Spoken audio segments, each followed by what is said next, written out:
ఇందిరమ్మ ఇళ్లపై కేటీఆర్ చేసిన ఛాలెంజ్ కి మంత్రి పొంగులేటి కౌంటర్ ఇచ్చారు. బీఆర్ఎస్ 10 ఏళ్లలో కట్టిన ఇళ్ల కంటే పేదలకు మరింత ప్రయోజనకరంగా తాము నిర్మిస్తామని పొంగులేటి తెలిపారు. లేదంటే వచ్చే అసెంబ్లీ ఎన్నికల్లో పోటీ చేయబోనని సవాల్ చేశారు.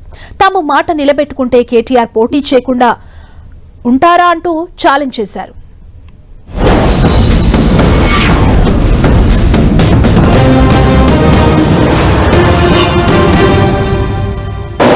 అయ్యా రేవంత్ రెడ్డి గారు, ఇందిరమ్మ ఇండ్లు అన్నావు కదా, ఇందిరమ్మ ఇండ్లంటివి కదా, ఎస్సీ ఎస్టీలకు 6 లక్షలు ఇస్తా అన్నావు, మిగతా వాళ్ళందరికీ 5 లక్షలు ఇస్తా అన్నావు.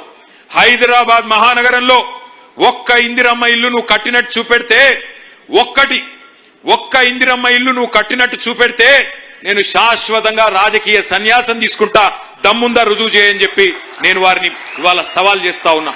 ఈ వేదిక మీద నుంచి వారికి సవాల్ ఇస్తున్నాను. ఆ శాఖ మంత్రిగా నువ్వు 10 సంవత్సరాల్లో కట్టావు అని జంపలు ఏదైతే తరుచుకుంటున్నావో, ఆ కట్టిన ఇల్లు ఎంత ప్రయోజనమైందో ఆ ప్రజలకి, ఆ పేదవాడికి ఏదైతే ఉందని గొప్పలు చెప్పుకుంటున్నావో, దానికంటే ఎక్కువ ప్రయోజనకరమైన పేదవాడు నివసించే ప్రాంతంలో కట్టి మేము ఇస్తేనే నేను శాసనసభ్యుడిగా పోటీ చేస్తా.